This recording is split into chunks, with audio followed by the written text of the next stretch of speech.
Welcome to Backstage with Richard Ridge. One of this season's most talked about new films is Mass, which is written and directed by Fran Kranz. It was a runaway hit at the Sundance Film Festival. It tells the story of an emotionally charged conversation between the parents of a child killed in a mass shooting and the parents of the child responsible. It will be released exclusively in theaters on October 8th. Mass features one of the finest ensemble acting companies you will see in any film this season. So please say hello to three of the film stars, Martha Plimpton, Ann Dowd, and Reed Birney. Hi, everybody. Hi. Hi. It is such a pleasure to see all of you. I had Fran already on the show. I'm obsessed with him. I've seen him on stage do stuff. This is such an incredible film. I thought I was going to watch it in like a double seating. And I told my husband, I'm like, we're not having lunch. I am not moving away from this screen. Oh. This is such a beautiful film. I want to thank you all for doing it. And how proud are each of you of being a part of this film? Any of you can start this. Well, I'm over the moon with it. This is sort of a lifelong dream to be in something like this. And the fact that it turned out, not only was it thrilling to make 2 weeks, all of us together, but the fact that it's turned out so beautifully and people are embracing it in such a profound, huge way, it's a complete fantasy for me. Yeah. Yeah. Yeah. I would say it's an actor's dream to be part of something that speaks to the heart of human beings. And actually can make a difference in a human being's life. We hope for that to be the case, don't we? All of us, in the work that we do. For and sure. I don't know that I've ever had a more profound experience of making a film ever in my life, or just in life in general. The gratitude we all feel and the love we have for each other and this film. Yeah, I mean, I it's hard for me to put it any better than Reed and Ann already have, but I feel very much the same way. And I feel it's extremely rare to be able to participate and be a part of something like this. And so I treasure it utterly, totally. Yeah. You know, it's such And I have something in my eye. I'm not crying, I swear. It's your hair, Jew, hon. How did you each come apart to be a part of the film? What made you say, yes, I have to do this? And I'm going to start with you. What made you say, yes, I want to tackle this film? Well, it's a terrific question, Richard, because when I first read it, I thought two things at once almost, which was, how does anyone live truthfully in this level of grief for the time it takes to do justice to this material? And the second question, how do you ever turn something like this down? So I knew I was going to do it the minute I read it. And I think we were all pretty darn, I don't speak for my colleagues, but scared, in the hope that, first of all, can we go there? And secondly, can we learn the words so that we're not searching for them? It was an extraordinary experience. And, you know, we all know how difficult it is to make a good film. Mm. And to do so in 14 days, all in a space, sharing with crew and everybody. The green room was the lobby of the church. And everybody, somehow it happened. And it took everything from everybody. And it just felt like a very special and protected film from the beginning. I will second that. I mean, when I got the script, I just thought I had never read anything like it. I just had never read anything like it. It was precise. It was energetic, but calm, but steady. I felt the momentum of it as I read it. I felt the motion and the movement of these people and these people's feelings as I read it. That's extremely rare, to read a script that's technically perfect and also You know what I mean? That hits all those notes, and then you don't really know why, because it doesn't spell anything out. It's just there. It's just there in the motion and the movement of these people's emotions as they experience this conversation. And I had never read anything like that, particularly a movie script, or especially in a movie script. It just doesn't happen. So, I mean, like Ann said, my first thought was, how do I not do this? And my second thought was, am I going to learn it? But yeah. And then meeting Fran subsequent to reading the script, I just liked him immediately. I thought here is a person who is naturally empathic and also very serious and also quite funny.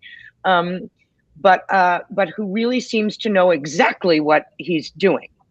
And I trusted him instantly, which is also quite rare. Yeah. Reed. I got sent the script by Fran. I'd known him sort of socially, along the Rialto, and we were friendly. And he was very sweet about stuff he'd seen me in. And then out of the blue, he sent me a script for a play of Mass. And it was a little bit different, but as powerful. And I was blown away, flattered. And then I was struck by the incredible emotional authenticity and detail of the thing. How it just seemed, when my wife saw it, she said, I think that's exactly what happens in the room. And the way it goes from subject to subject, it never feels written. It always feels like that's how that conversation would go. And that was startling, especially given that Fran had never written anything before. Who knew? It's funny. I know all of you, and I thought you were the people you played. I didn't think it was Martha. I didn't think it was Anne. I didn't think it was Reed. I didn't think it was Jason. Oh my God.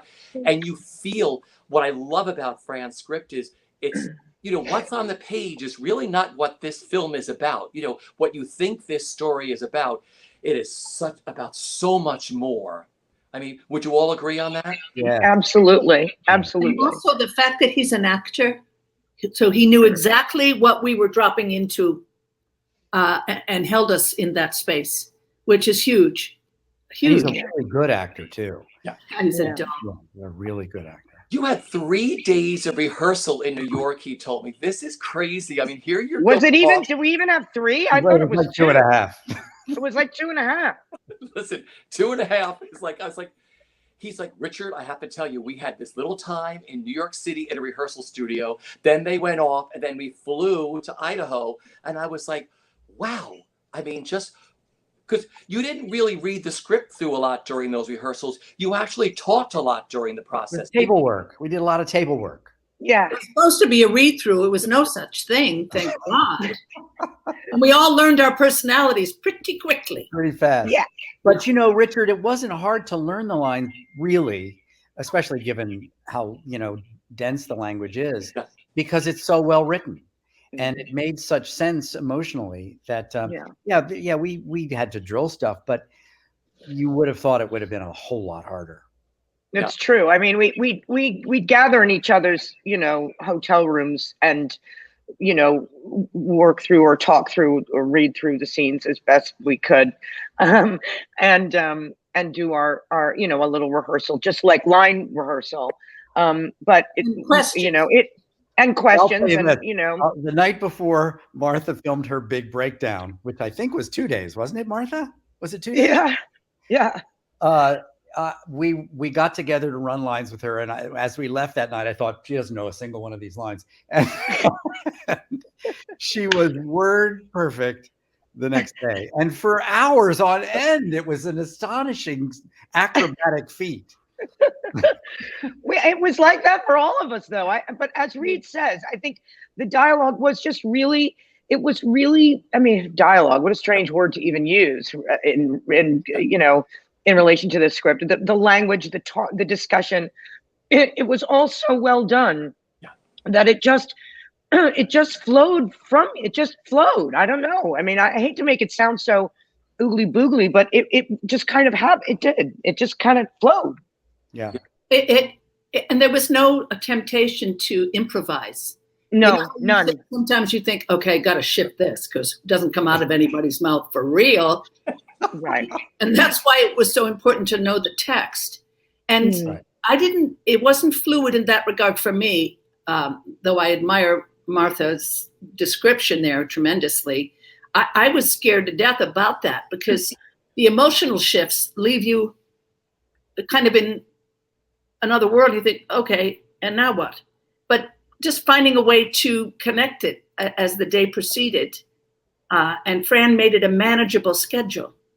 Remember, guys, somehow he did it so that we could get through it. And then the hard part, and then we had at the end something to almost celebrate, if you will. I'm sounding. Yes. No, I think you're absolutely right. You're absolutely right. And also, I mean, lest we forget, we laughed constantly. Oh. We laughed all the time. All the time. Bernie Reed leaping on tables. Bernie, I mean, he is truly one of the funniest human beings on the planet. And it's weird because you think, what the hell do you have to laugh about? You're doing, but it was marvelous. It was marvelous.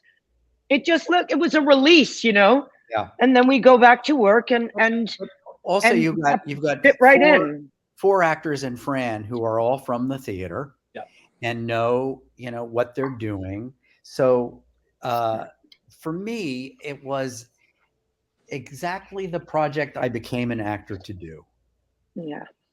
And I don't know that I've had it quite like that ever before. Certainly not in a film where it was the reason I became an actor, to do something this beautiful and this powerful, incredible parts for actors. And also you feel like you're contributing something to the world on top of it. You know how we always hope, or I should again speak for myself, that what you really believe about acting actually does happen, which is to say, you do your homework, you forgive the word personalize, you connect to the material, and it is a relationship between actor and character that is developed through process and through trust and respect, let us say, and no judgment. And then when it actually comes together, like there were areas for Linda, the character I played, where I thought, I don't know what she speaks of because I haven't suffered that level of grief or loss. I've had loss for sure, but loss of a child who was responsible for the death of others. Well, didn't she come through? She dropped in and literally, I felt like she was saying to me, I have this, so just relax. And boy, if that isn't the greatest gift an actor gets, I don't know what is. And this was the strongest experience of that for me. Couldn't believe it. I just wanted to get on my knees at the end of a day and say thank you wherever you are for this. Because I spoke to Fran. I mean, I had the best conversation with him. I'm like, because I knew him as an actor, and I'm like, this is your film debut as a director and a screenwriter.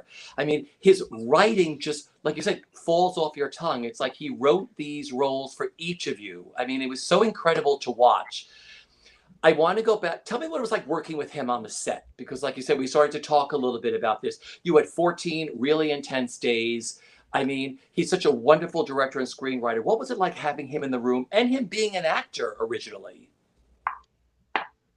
Great. It was. Yeah, go Reed. Yeah. Well, just, he's a very gentle presence, just as he's a very gentle man, but he's really smart.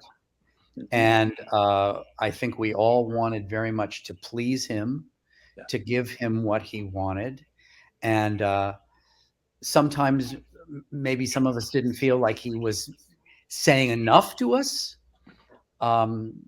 That didn't bother. My memory was that I got as much as I needed from him. I could tell how pleased he was. And I will also say that the exigencies of making a movie for no money in a faraway place where you don't know anything, I'm sure there was a lot going on behind the scenes that he never let us know. No. And he was probably losing his hair, but he seemed so calm and easygoing. Didn't he, guys? Yes, he really did. He did. And what I look for, and I'm embarrassed to say it, but it's true, even in my 60s, I want the parent in the room. Yes. And the parent to understand you. And when you lose it, he will never take it personally. He will see it as part of the work of the day. Like there was I struggled with certain areas of, where are we going here? And I would do it one way and I would think it's right. And I could tell from it wasn't. And I'd be like, well, what's the note? Losing it a little and just very calm all the time, explaining what we're doing here. And that he never, not he is everything, because we're putting it out there and we're letting go of the walls and the protection and anything else and exposing my weaknesses, let me say, and to be held with that and not judged. That's when for me. Yeah, for sure. I think he's a born director, and I think many of us each of us has probably worked with first-time directors before and found it, to varying degrees, either, interesting, or stab, you know what I mean?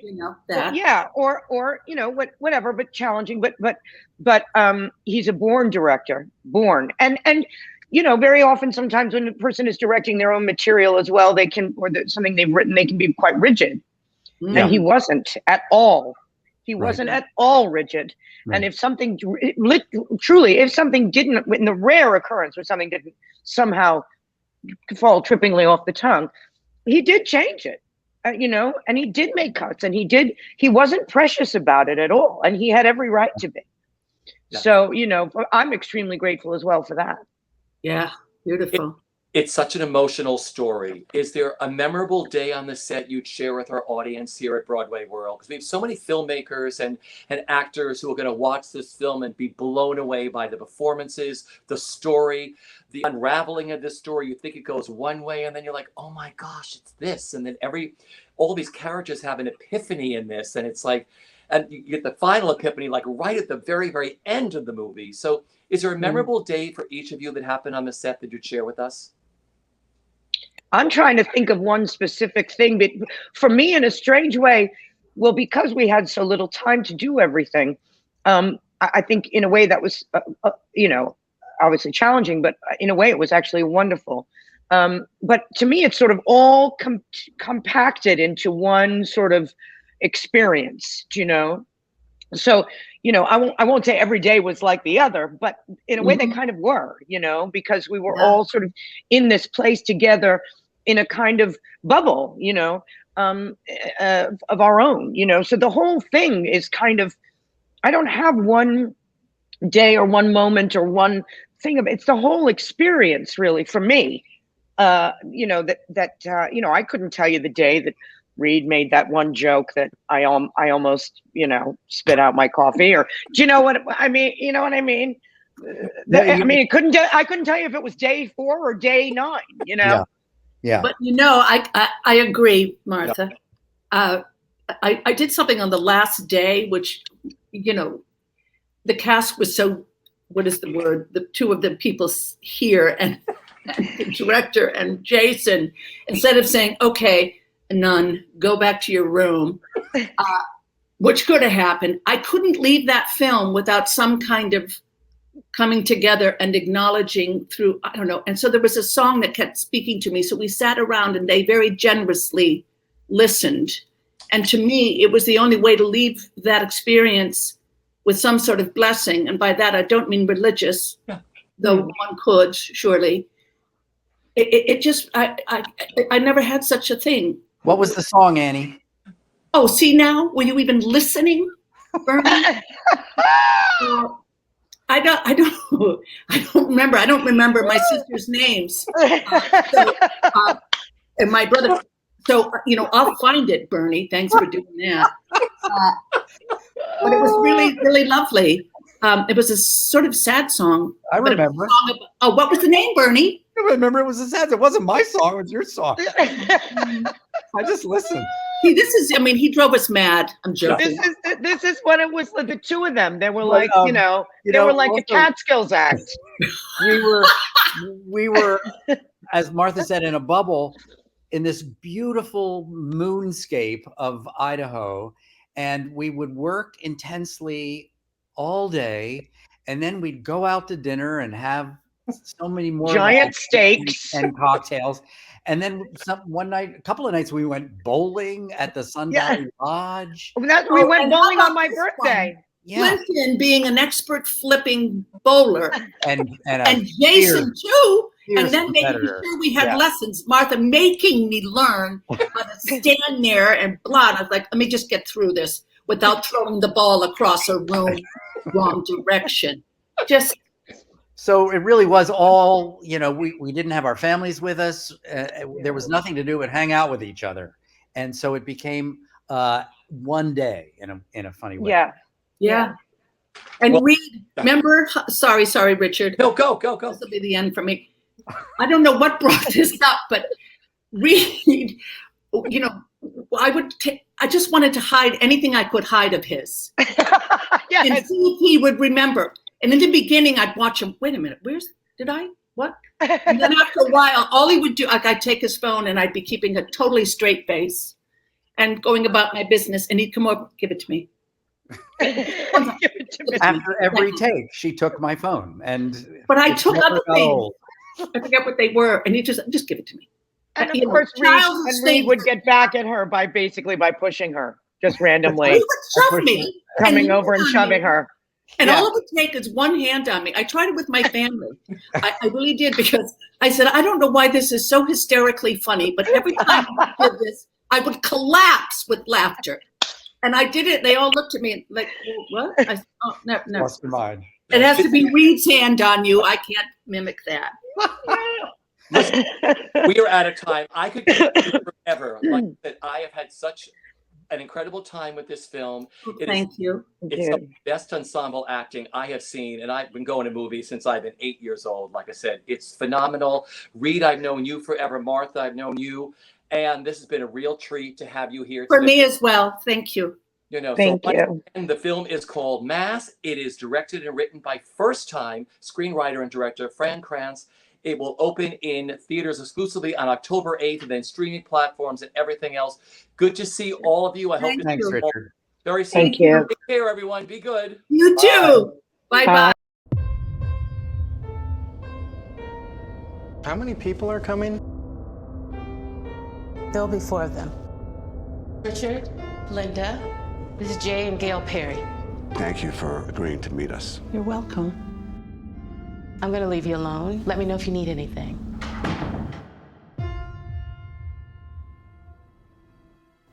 You say you want to heal. Is this how? We're not here to attack you, and we promise that. We want to know how this happened. We need your help with that. I'm willing to help. When you talk about blame on your part, I want to know what you're referring to. It's very hard to answer. Well, please try. It's not just one thing. Tell me about your son. What would you like to know? Everything. I want to know everything. Why? Why do I want to know about your son? Because he killed mine. It's not our fault, Richard. No!